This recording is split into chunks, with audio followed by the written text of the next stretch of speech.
America Meditating Radio Show, we collect wisdom, inspire each other, and empower hearts 24/7. Hi, I'm Sister Jenna. Join me and guest on Blog Talk Radio as we amplify stories that compel us to be more for ourselves and everyone else around us.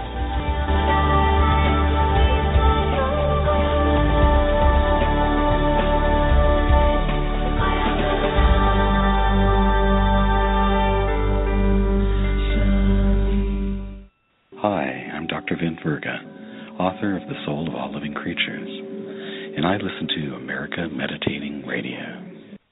The Meditation Museum in Silver Spring, Maryland offers a variety of courses and activities to make your life go a whole lot smoother. Located at 9525 Georgia Avenue, you will be able to experience the beautiful silence that's in the space. There are courses in Raja Yoga meditation, positive thinking, stress-free living, and personal development classes. For more information, call us at 301-588-0144 or visit us online at meditationmuseum.org. Hi, my name is Missy Crutchfield with Gandhi's Bee Magazine, an online magazine designed to raise awareness and inspire people about all of the amazing things happening in the world, as well as all the challenging things that can help us raise awareness so we can make a difference in the world and be the change. One of my inspirations is Sister Jenna and America Meditating Radio. I listen, you should too. He ran for state office and was beaten, started a business and failed, ran for Congress and lost. But thankfully, Abraham Lincoln didn't give up. Persistence. Pass it on. From the Foundation for a Better Life at values.com.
Welcome, everyone, to the America Meditating Radio Show. I'm your host, Sister Jenna. That was Sanatan Kaur, people of love. And I want to thank all of my friends for shouting out about the America Meditating Radio Show. We are got a whole new profile, banner, intro, and just lots of new things, which I really appreciate. As much as I think the energy of consistency is such an imperative contributor towards success, I also believe in the integration of creativity, innovativeness, newness, and it's so much about what America stands for too, doesn't it? You know, when we started the America Meditating Radio Show, it was to be in service as Sister Gita recovers from surviving of cancer. And then when she told me, Sister Jenna, could you just try it just for a week or two, and then I'll be able to get my strength and get myself together, because her voice is a million times more better than mine and is much more better than mine. And we never went to any training school or any particular school of thought to be who we are, apart from our own spiritual and meditative practice. And then I ended up stuck with it 2.5 years later, and we are proud to boast almost 1 million listeners, and it's become global with a lot of strong relations with communities locally too in the country. So one of my deep intentions, everyone, is that from our country in the US of A, we're able to convey and share the power of spirituality, not an emptying of the mind, but an amplifying of the quality of the mind, so that we can be of more use to ourselves and to our world. And so when I am spiritual, or if I'm practicing meditation and spirituality, I'm being very in tune with what I'm thinking and feeling, and that is not contributing to sorrow or to pain to another soul. So just to give you a little bit of an idea of why I think it's really something that has touched my heart, and I've remained committed to doing shows every day, along with the schedule that I have in running a multinational organization from Washington, and lectures and tours and writings and TV shows. It's just something that I really show up with my heart. I just felt like I wanted to share that with you. Stay tuned. We're going to have Dr. Lissa-Rankin, and she's going to be talking about the anatomy of a calling from the head to the heart. That sounds really intriguing. And please don't change that dial, because we're going to turn to her in just about 2 minutes or so. So take a deep breath, and from my Off to Work meditation CD, why don't we take a moment of silence? Breathe in deeply.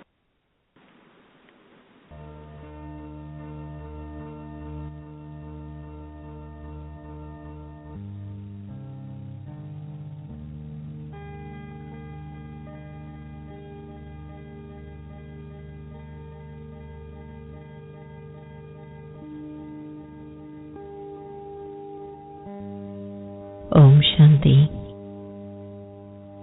This mantra, Om Shanti, I, the soul, am peaceful, reminds me that today I will be quiet.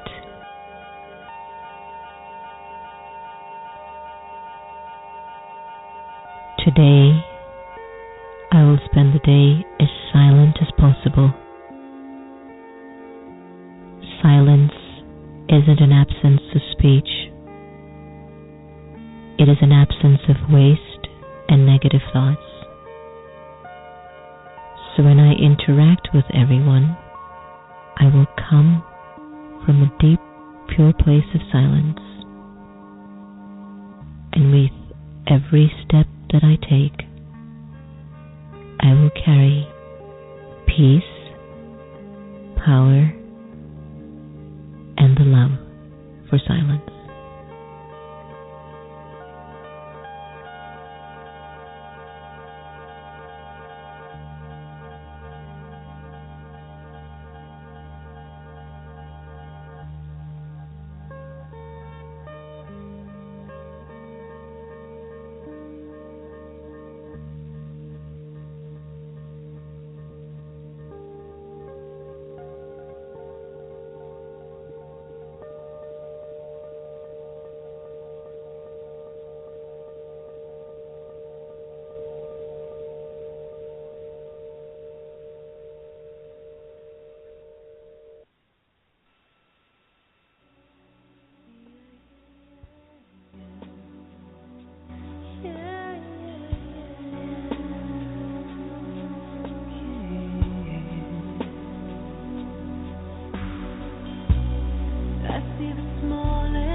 welcome back. That was Open My Eyes by Lucinda Drayton on her Through Your Eyes CD. And hope you enjoyed the silent meditation called Silence for My Off to Work meditation, which you can get on iTunes.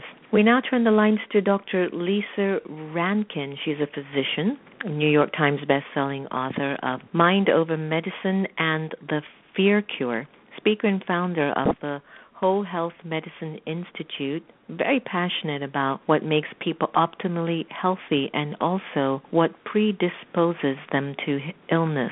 She's on a mission to merge science and spirituality in a way that not only facilitates the health of the individual, but also heals the collective. Now, Dr. Rankin has been featured in 2 PBS specials and also leads spirituality workshops, both online as well as at retreat centers like Esalen and Kripalu and Omega. Her work has been featured extensively in the national media, including our friends at O Magazine, the New York Times, CNN, all over. Today, we're very happy to welcome Dr. Lissa-Rankin to the air. Welcome, Doctor. Hi, I'm so happy to be here. Oh, I'm so glad that you could join us. I know healing the world is not a small thing, and, one of the... It's not. And it's like sometimes you are called, you're called because something of a passion or something is within you and you feel that you have an answer. It's a little bit of a refined version, and before you know it, you look back 10 years later and you're hook, line, and sinker in something bigger than yourself. Well, that sounds about right. Yeah. So you see all that yoga power is kicking in.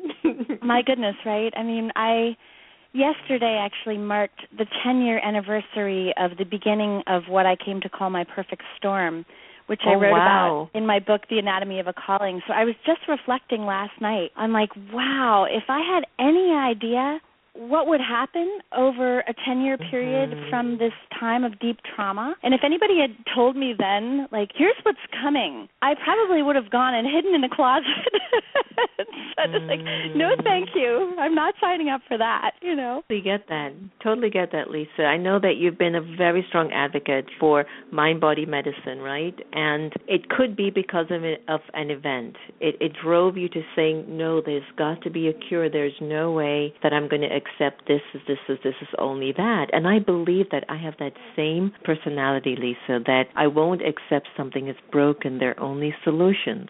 So as an advocate of this particular area of consciousness, tell me, what was it that made you approach this mind-body, dimension of medicine and the science and the spirituality dimension? Well, Sister Jenna, it's really interesting because I sort of landed accidentally on the scene of mind-body medicine, and people assume that I have a lot of experience at this or that I'm some sort of pioneer in all of this, and that's not the case at all. I'm very much a student of mind-body medicine, and I came upon it accidentally. And what happened is that I essentially, after my perfect storm, I went through a whole series of traumas that all happened within the 2-week period in January of 2006, 10 years ago. And I was working as a very conventional Western medical doctor inside of the system, and I was increasingly unhappy in my work, and I didn't quite know why. I knew it had to do with the fact that when I started my job, I was expected to see 25 patients a day, and by the time I left in 2007, I was expected to see 40 patients a day, which meant that I was double booked in 15-minute slots. So I had about 7.5 minutes with my patients, and I have the heart of a true healer. I mean, I was called to medicine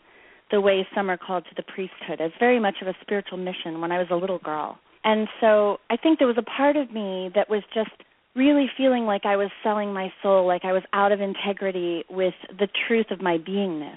And the pain of that integrity gap was becoming more and more significant, and I was also becoming more and more sick. I was taking 7 medications by the time I was 33 for a whole host of chronic health conditions that my doctors assured me I would need to take drugs for the rest of my life. I'm now down to half the dose of one of those, just as one little piece. And so part of it was just the trauma of my perfect storm. Part of it was that feeling of betraying my soul's integrity. And part of it just felt like survival. I really felt like I was going to die if I didn't leave medicine. And there was one particular event, and I tell the whole story of what left me to leave medicine in The Anatomy of Calling, so I won't spoil it. But essentially, I wound up making the choice to leave medicine only to discover that you can quit your job, but you can't quit your calling. And I thought I was going to be a full-time artist. I'm also a professional artist. And so I thought, well, I'll just pursue my art and that'll be fine. But within 9 months of quitting my job, and everybody made fun of me that it was at the 9-month mark because I was an OBGYN. So it was this kind of 9-month gestation after leaving my job that I felt this deep call back to medicine. But I knew I couldn't go back to what I was doing, and I had no idea what I was supposed to do. And I found myself kind of on my knees next to a river in the middle of the redwoods at Esalen Institute in Big Sur, like praying, like, please show me. I'll do it. If there's something I'm supposed to do, I'll do it, but please show me. I don't know how to do this.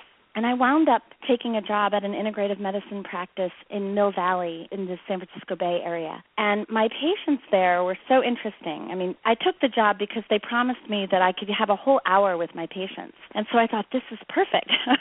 I get a whole hour with my patients. I only have to see 7 patients a day instead of 40. But they were a very, very interesting subset of people because for any of you who know Marin County, it's kind of like a haven for health nuts. So these people were eating their vegan diet, and they'd worked out with their personal trainer, and they were doing yoga, and they were meditating, and they had seen their naturopath and their acupuncturist, as well as the best doctors at Stanford and UCSF, and they were some of the sickest people I've ever met. And I had worked in inner city Chicago. I had worked with Somali refugees, so I had worked with very, very sick people, but it was understandable why they were sick. And these people, I didn't understand why they were sick. And I really felt helpless as a doctor, like, what can I do with these people that have already had every lab test and tried every drug and every supplement? And so because I had so much time with my patients, I just started sitting down with them and asking them really good questions. Like I would say things like, what is your body saying no to, sweetheart? Like, what are you fighting against? What are you in denial about in your life? Like, where is your life out of integrity with your truth? And, of course, some of this was stemming from my own personal experience, realizing that part of the reason I was having all these health problems was because I couldn't admit to myself that I needed to leave my job at the hospital. And it was too uncomfortable. It would take me too far out of my comfort zone because, I was the full-time provider for my family. My husband wasn't working. I had no idea how I would pay the bills. So I started asking people, like, how, are you happy in your relationship? Do you feel fulfilled in your job? Are you, what's your sense of well-being like? Tell me about your inner peace, And all my patients started crying. And I thought, okay, I'm doing something wrong. Let me jump in here because I think then what you're actually saying perhaps is that a lot of our illnesses might be stemming from what we're going through emotionally. Well, again, I didn't know it, but I do think that's true. So what I started asking people is, tell me, like, what does your body need in order to heal? And they started saying things that surprised them and me. They started saying things like, oh, I need to leave my husband. I need to quit my job. I need to move to Santa Fe. I need to finally go to art school.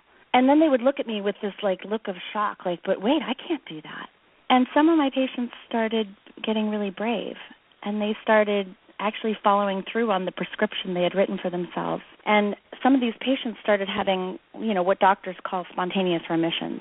And I really didn't understand what was happening. And so I started studying spontaneous remissions, which, doctors define as cure of a seemingly incurable illness, either without medical treatment or with medical treatment that's deemed to not be adequate for cure. And that opened up a whole can of worms, and I went down an entire rabbit hole that led to me writing the book Mind Over Medicine about 3 years ago. And that opened up a portal. That really definitely moved you. I bet it did. Yeah. I want to talk a little bit about fear because it comes up a lot in conversations like ours. And I have to tell you a story that many years ago I was shoveling snow with my community, and I rolled up a ball of snow and I pelted them. And then they started to roll up balls of snow to pelt me, and I go, you can't. I'm the big cheese. And then what happened was I continued to shovel and enjoy myself, but I kept having this uncomfortable feeling that I was supposed to get pelted, like I'm supposed to get hurt. So for the first time for me, I became cognizant that my fears were from something stemming from the past that I might have done in a state of ignorance and forgot that there's always payback. I want to talk a little bit about that because you've written about how fear predisposes, us not only to unhappiness but to disease. So how can we befriend fear so that we can let it heal us and open us to perhaps a greater compassion? Well, thank you for that question. The book that I wrote after Mind Over Medicine is called The Fear Cure, and I wasn't anticipating writing that book. In fact, after I had the contract to write it, I tried to give back the money and cancel the contract because I was like, who am I to be writing a book about fear? This is such a monster of a topic, and I'm not a spiritual teacher. I'm not a psychologist. I'm an OBGYN. Like, what business do I have writing this book? And I was blessed to have some incredible teachers come in to sort of support me through writing that book. And I tell you, if you're ever arrogant enough to write a book called The Fear Cure, get ready, because all of your greatest fears are going to show up right there to give you content to write about. And, the reason that I wrote that book, though, was that I discovered through writing Mind Over Medicine and through talking to thousands of people around the country on my book tour that people are incredibly intuitive when it comes to the process of kind of assessing potential root causes of illness and writing their own self-healing prescription. But what happens is that people are afraid. They're afraid to make the kinds of changes that they need to make in order to bring their nervous system into the relaxation response so that the body's natural self-healing mechanisms can activate themselves. And so I realized that we needed to kind of address this elephant in the room of the fact that we live in this fear-based culture, and not only is it limiting our capacity to be truly ensouled, truly authentic beings that are living in alignment with our essence, but it's also actually, if you look at the data in the first several chapters of The Fear Cure, are all of the scientific data linking fear to heart disease, to cancer, to autoimmune disease, to the common cold. And so once I found all the data on that, I thought, oh no, now I've just scared people more. Now I've told them that fear is not just an uncomfortable emotion, it's actually making you sick. Now what? And so writing the second part of the book took me several years because I didn't know. But what I ultimately ended up realizing is that so much of our fear comes from a cultural worldview that belongs to modern culture, but it's not universal truth. And it doesn't belong, for example, when I was up at 16,000 feet in the Andes in a Peruvian indigenous village with the Queros. The Queros don't hold the worldview that Americans hold at all. And the level of fear in their culture is significantly lower, even though by all of our standards, they should have even more reason to be afraid. And so the cultural worldview that I was identifying was based on what I called the 4 fearful assumptions, which are that it's a hostile universe, so we need to protect ourselves, that we are all alone in this hostile universe and there's no recognition of the oneness between us, that we can't handle losing what we cherish, so we have to grasp at it and do everything we can to protect that which we cherish, and that we essentially don't have the capacity to be able to deal with the change that is often required in order for us to come into peace with our fear.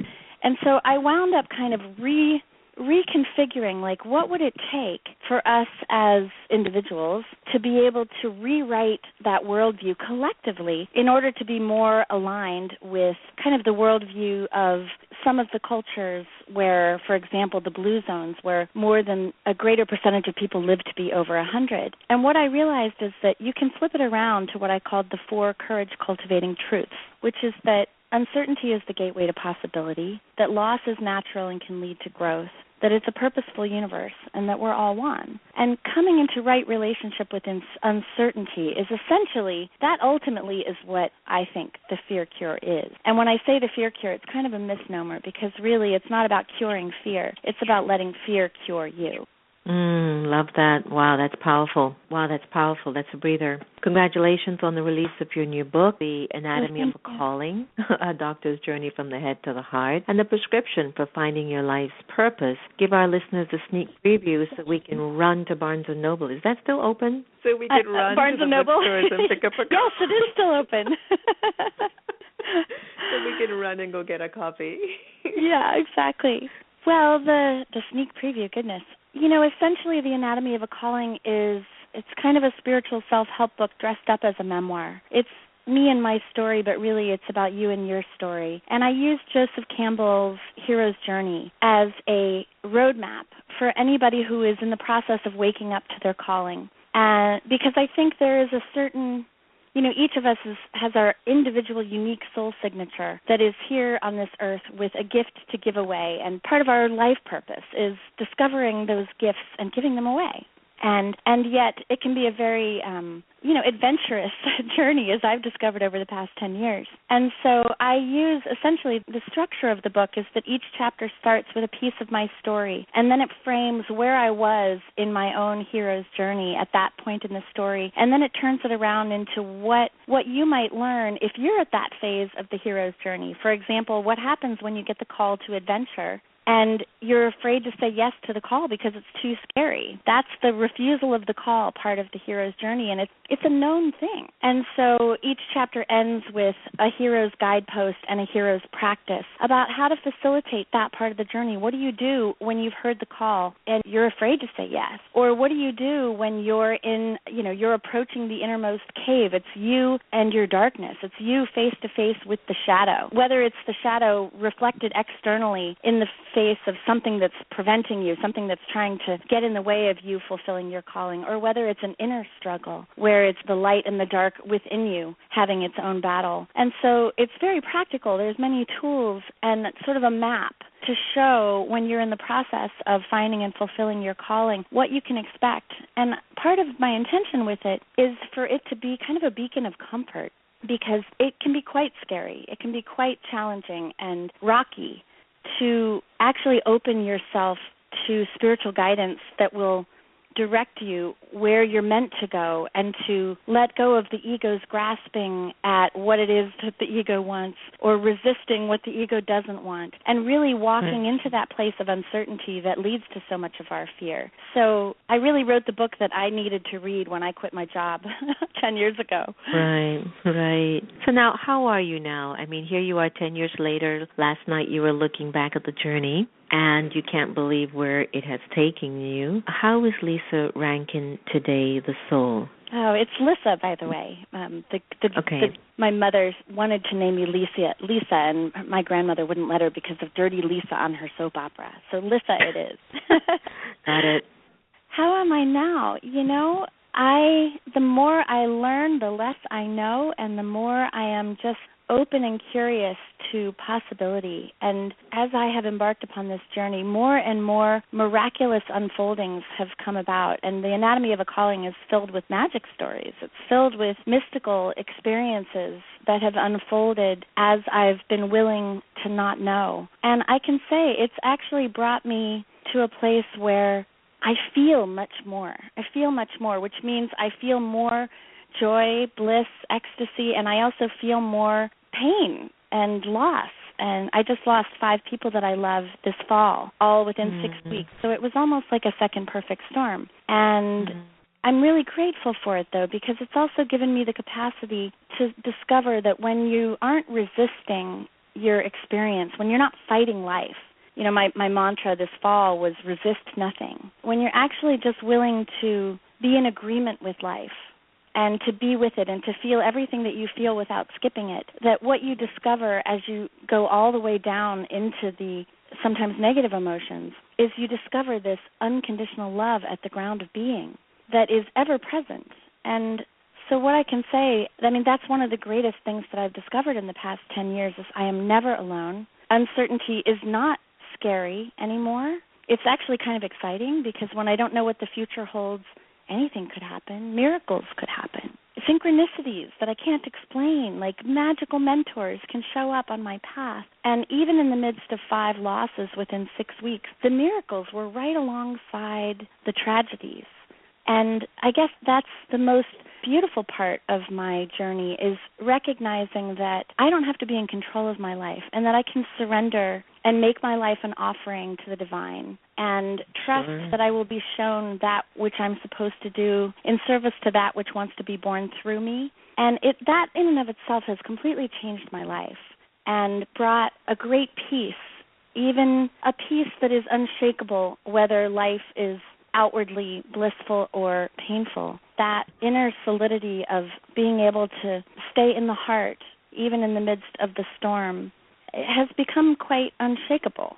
And I'm it's sure. quite surprising.